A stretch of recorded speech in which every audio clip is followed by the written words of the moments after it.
महमूद कुरैशी साहब, for God sake, कि हम कोशिश कर रहे हैं कि हम लोगों को यूनाइट करें और मुस्लिम उम्मा को यूनाइट करें। अब वक्त है यूनाइट करने का, ये तो अब तो हो ही नहीं सकता। शोर भी मचा के देख लिया, खामोश रहने से भी कुछ नहीं होता। हमारा हमसाया है कश्मीर, मकबूजा कश्मीर बॉर्डर के ऊपर है। हमने वहाँ क्या किया है उनकी आज़ादी के लिए? हमने उनको कितना ताकतवर बनाया है। जब हम अपने बॉर्डर पर कुछ नहीं कर पाते, इंडिया ने कब्ज़ा कर लिया है, हम चुप और खामोश हैं। हम वही सफारती बयान देते रहे हैं, हमारे वज़ीर ख़ारजा भी बयान देते रहे हैं। शाह महमूद कुरैशी का ये कहना कि हम फ्राइडे को प्रोटेस्ट करेंगे एक तरह से दुरुस्त भी है, क्योंकि हम यही कर सकते हैं। उस हिंदुस्तान के साथ हम बातचीत भी कर रहे थे जिस हिंदुस्तान के ख़िलाफ़ हमने प्रोटेस्ट करना था आधे घंटे के लिए, 2 हफ्ते हमसे प्रोटेस्ट नहीं हुआ और उसके बाद हम घरों को वापस चले गए। फिर उसके बाद भूल के भी जिक्र नहीं किया, कभी कभार एक आध ट्वीट कर देते हैं। इस पर ईद के ऊपर बिल्कुल ज़मीनन उसका जिक्र हुआ, फ़लस्तीन के साथ उसको नथी कर दिया, कोई ख़ास किस्म का पैगाम नहीं दिया। तो ये हमने कश्मीर के साथ किया। कि सूडान की कोई वैल्यू है या जो है वो तुनीसिया की कोई वैल्यू है?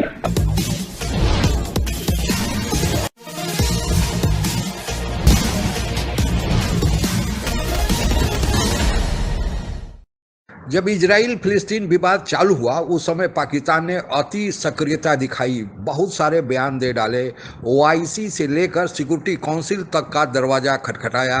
लेकिन थक हार कर पाकिस्तानी मीडिया को यह स्वीकार करना पड़ा कि जब तक अमेरिका नहीं चाहेगा इस मसले का कोई हल नहीं निकल पाएगा। पाकिस्तान के विदेश मंत्री शाह मोहम्मद कुरैशी बेवजह का हाथ पैर मार रहे हैं। इसी पृष्ठभूमि में हो रही परिचर्चा का अगला भाग पाक मीडिया से आइए सुनते हैं। माइकल कुगलमैन जो कि एक अमेरिकन एनालिस्ट है, उन्होंने भी कहा कि एक शख्स बड़ा बिजी है जब से ये इजराइल का मामला हुआ है और वो है पाकिस्तान के वजीर खारजा। आपके ख्याल से और इसके अलावा कोई और काम कर सकता था पाकिस्तान, या सफारती लिहाज से हम यही कुछ कर सकते हैं? और अफसोस के साथ कहना पड़ता है कि मुसलमानों के दिल में ये बना है, इसके चारों तरफ मुसलमान मुल्क हैं, इसकी कोई डेप्थ नहीं है, कोई बैक नहीं है, और वो इतना ताकतवर है कि जो चाहे वो करता है और कोई इसके मुकाबले में स्टैंड नहीं लेता। मेरे ख्याल में आपकी मैंने बात सुनी, एक गिला कह लें जो भी कह लें, हमारा हमसाया है कश्मीर, मकबूजा कश्मीर बॉर्डर के ऊपर है। हमने वहाँ क्या किया है उनकी आज़ादी के लिए? हमने उनको कितना ताकतवर बनाया है। जब हम अपने बॉर्डर पर कुछ नहीं कर पाते, इंडिया ने कब्ज़ा कर लिया है, हम चुप और खामोश हैं। हम वही सफारती बयान देते रहे हैं, हमारे वज़ीर ख़ारजा भी बयान देते रहे हैं। लेकिन इसके साथ साथ फ़िलिस्तीनियों को इस वक्त बहुत ज़्यादा सपोर्ट की ज़रूरत है, बहुत ज़्यादा प्रैक्टिकल मदद की ज़रूरत है। ये होनी चाहिए, इस तरफ जाना चाहिए। हमारे वज़ीर ख़ारजा हों या बाकी मुल्कों के इस्लामी ममालिक के वज़ीर ख़ारजा हों, इनको इस तरफ जाना चाहिए कि हम अमली तौर पर प्रैक्टिकली हम फ़िलिस्तीन के मज़लूमों की कैसे मदद कर सकते हैं। आज वो 7-8 दिन हो गए हैं। आपको याद होगा 1967 में 6 दिन में इसराइल ने सब अपने मुखालिफ अरब मुल्कों को शिकस्त दे दी। तो हवाई बातें होती हैं, इनका कोई असर नहीं होता है। इससे पहले भी इसराइल जुल्म करता रहा और बयान आते रहे हैं। ओआईसी किस लिए बनी थी? फिलिस्तीन के लिए, बिलावल के लिए बनी थी। आज ओआईसी है कहां पर? किधर गई ओआईसी? मेरे ख्याल में जितना हमारे मुसलमान ममालिक ने लीबिया को बर्बाद करने के लिए, कर्नल गद्दाफी की हुकूमत को गिराने के लिए नेटो फोर्सेस का साथ दिया, उतना ही अगर ये फिलिस्तीनी मजलूमों का साथ दें, आज इसराइल की हालत ना हो। इसराइल इस तरह नहीं कर सकेगा। लेकिन अपने मुसलमान ममालिक पर हमला करने में ये साथ देते हैं, लेकिन फिलिस्तीनियों का साथ नहीं देते। इसमें कोई सरप्राइज नहीं है कि अमेरिका ने 3 बार उसको वीटो किया। वो 4 बार भी करेगा, 5 बार भी करेगा। सरप्राइज तो तब होती ना करता। अमेरिका जो है वो वक्त देता है कि वो अपनी पड़ास निकाल ले और जितना भी इंफ्रास्ट्रक्चर है उसका, हमास का और फिलिस्तीनियों का गाजा में, उसको डिस्ट्रॉय कर। 22 साल हाउस ऑफ लॉर्ड्स में रहा हूँ कि सूडान की कोई वैल्यू है या जो है वो तुनीसिया की कोई वैल्यू है। चलो पाकिस्तान, तुर्की तो अपनी जगह पे ठीक है, लेकिन ये भी ओआईसी की जो सारी कंट्रीज हैं वो इनको बैकिंग नहीं कर रही। महमूद कुरैशी साहब, फॉर गॉड सेक, कि हम कोशिश कर रहे हैं कि हम लोगों को यूनाइट करें और मुस्लिम उम्मा को यूनाइट करें। अब वक्त है यूनाइट करने का, ये तो अब तो हो ही नहीं सकता क्योंकि डिफरेंसेस इतनी हैं।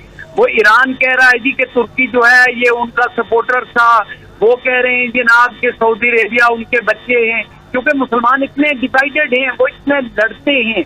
असल में बात ये है कि यूरोपियन ममालिक में से कितने मुल्क हैं जो आपकी सपोर्ट कर रहे हैं या फलस्तीनियों की सपोर्ट कर रहे हैं? शोर भी मचा के देख लिया, खामोश रहने से भी कुछ नहीं होता। क्योंकि बहुत बार ये कहा जाता है कि Hindustan is buying a leaf from Israeli book on Palestine. आप ट्विटर पे भी देख लें, आप अगर गवर्नमेंट की पॉलिसीज हैं वो इसराइल जो है वो हिंदुस्तान की गवर्नमेंट को एडवाइस करता है कि कश्मीर में क्या करना चाहिए, और सिमिलरली जो हिंदुस्तान है वो पूरी सपोर्ट इसराइल की पहले कभी इस बीजेपी आरएसएस की गवर्नमेंट से पहले कभी भी उन्होंने इतनी खुल के इसराइल की सपोर्ट कभी नहीं की, क्योंकि उनको पता था कि 200 मिलियन मुसलमान जो हिंदुस्तान के अंदर है, अब तो उनको कंप्लीटली उन्होंने डिसमेंटल कर दिया है। वो वहां पे जुलूस नहीं निकल सकते जिस तरह पहले थे। तो इसका नई सिचुएशन के अंदर लॉन्ग टर्म नया सोल्यूशन भी ढूंढना पड़ेगा। अगस्त में तजदीद अहद किया और बताया कि अब तो हमने आपका हाथ नहीं छोड़ना, अब तो हमने आपको बचा के रखना है, अब हम आपका मुकदमा लड़ेंगे। और उसके बाद आपने देखा आहिस्ता आहिस्ता ये मुकदमा अज खुद पाकिस्तान ने खारिज करना शुरू कर दिया, और आखिर में आकर नौबत यहाँ तक पहुँच गई कि ये कहा जाने लगा कि जो आर्टिकल 370 है जिसके ज़रिए हिंदुस्तान ने मकबूजा कश्मीर पर इतने तवील अरसे एक गासबाना कब्जा जमाया रखा और जिसको फिर बाद में खुद ही ज़ायल करके उसने कश्मीर को अपने साथ जम कर लिया, वो हिंदुस्तान का अंदरूनी मामला है। हमारा मसला तो आर्टिकल 35A के साथ है, जिसके ज़रिए हिंदुस्तान कश्मीर के मुसलमान एरियाज़ की जो मेजॉरिटी है उसको बाहर के लोगों की आमद के ज़रिए और उनके कारोबार के ज़रिए, उनकी रिहाइश के ज़रिए तब्दील करना चाहता है।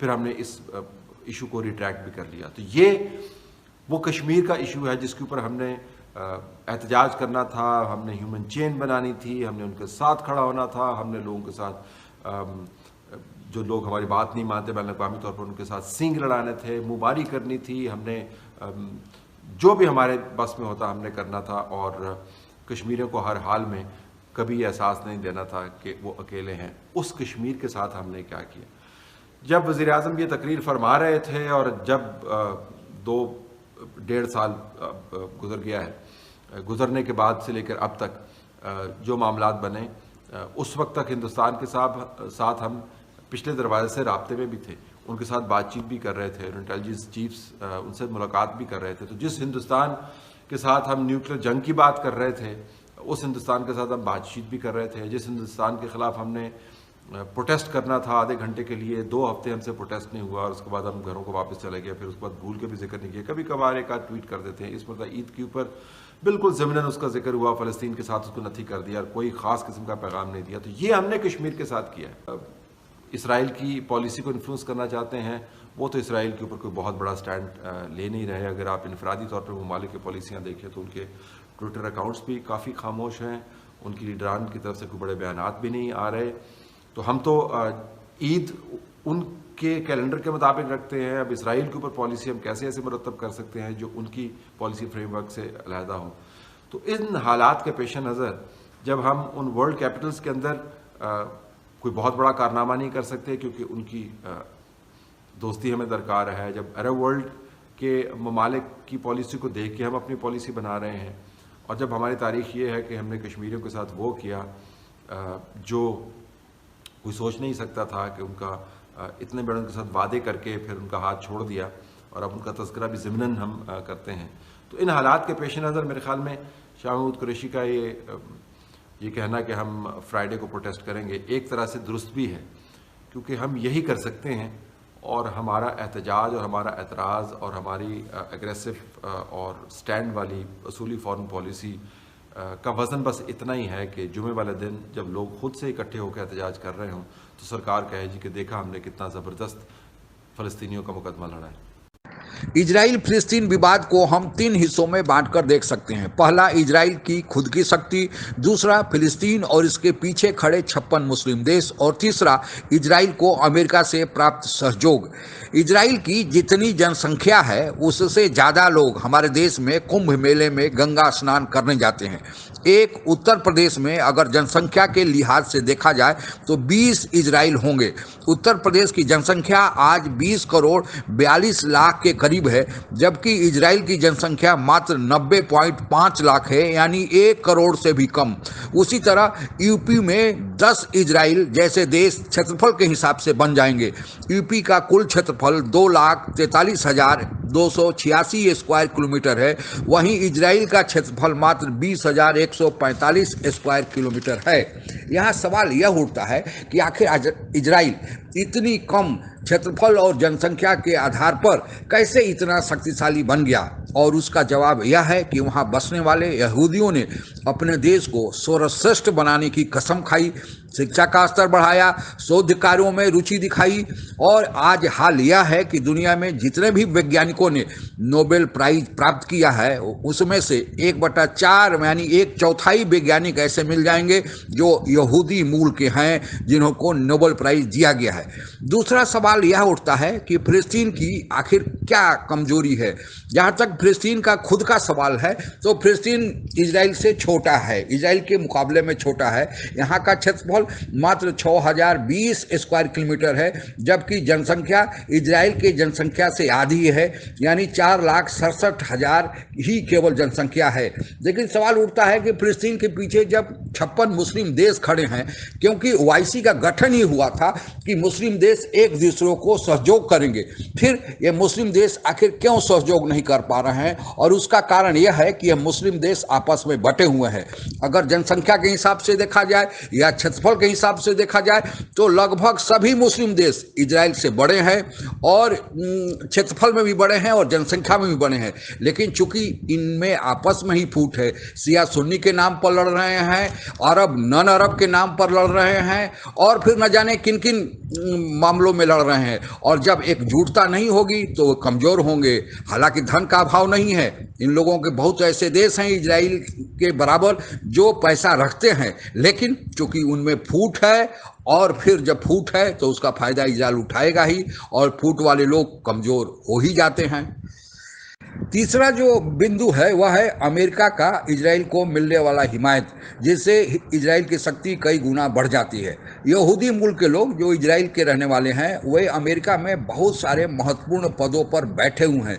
एक तरह से आप कहिए तो अप्रत्यक्ष रूप से इजरायली ही अमेरिका को नियंत्रित करते हैं। यहाँ तक कि अभी आपने खबरों में सुना होगा कि भारतीय मूल की महिला कमला हैरिस जो वहाँ की उपराष्ट्रपति चुनी गई हैं, उनके पति भी यहूदी ही थे। अब इससे अंदाजा लगा सकते हैं कि अमेरिका में कितना यहूदियों का असर व रसूख है।